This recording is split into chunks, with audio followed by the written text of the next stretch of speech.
शिवडी नावाशिवा सागरी सेतूवर 500 रुपयांचा टोल लागणार अशी चर्चा असतानाच या सागरी सेतूवर 250 रुपयांचा टोल असणार आहे। तर मंत्रिमंडळातील या निर्णयानंतर आता विरोधकांनी खरपूस समाचार घेतलेला आहे।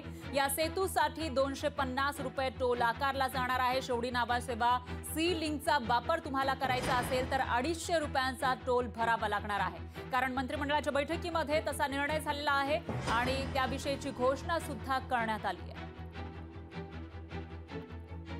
पाहूयात या संदर्भातला हा स्पेशल रिपोर्ट।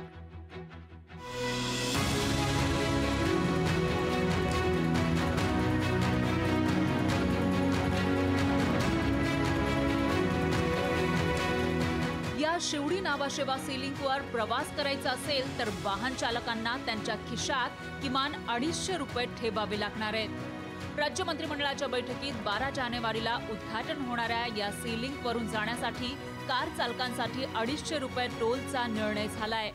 सी लिंक वरून प्रवासासाठी 500 रुपये टोल प्रस्तावित होता, पण तो 250 रुपये केल्याचं सांगत सरकारनं जणू काही उपकारच केल्याचं दीपक केसरकरांनी सांगितलं।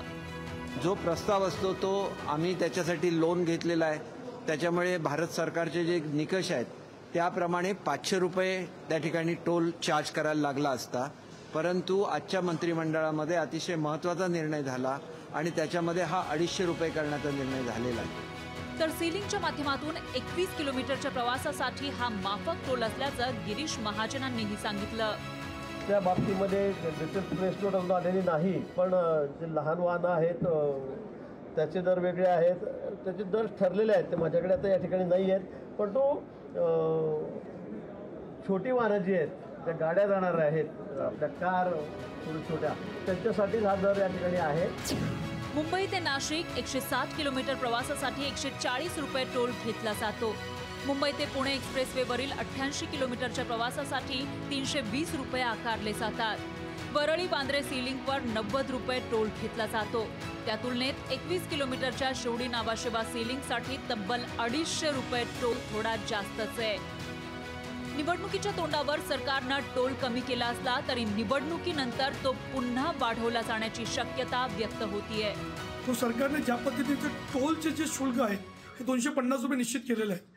खरं पाहिलं तर निवडणुका जवळ आहेत, त्यामुळे सरकारने 500 रुपयाचा प्रस्ताव आहे तो 250 रुपये केलेला आहे, परंतु भविष्यामध्ये निवडणूक झाल्यानंतर हा टोलचा रेट वाढू शकतो। शिवडी नावाशिवा सी लिंक आदित्य ठाकरेंचा ड्रीम प्रोजेक्ट होता। त्यांनी या सी लिंकवर लावलेल्या टोल प्रकरणी सरकारवर टीका केली आहे। अनेक जे प्रोजेक्ट्स त्यांनी गुजरातला पाठवलेत त्याचं प्रायश्चित्त म्हणून त्यांनी हे MTHLचा जो टोल आहे तो माफ करून 0 ठेवावा आणि टोल तिथे लावू नये, हे मी त्यांना चॅलेंज देत आहे। सरकार काहीही म्हणू दे, सी लिंकवरचा सुसाट प्रवास मध्यमवर्गीयांच्या खिशाला मात्र कात्री लावणार हे नक्की। चेतन नावरे, लोकशाही मराठी, मुंबई।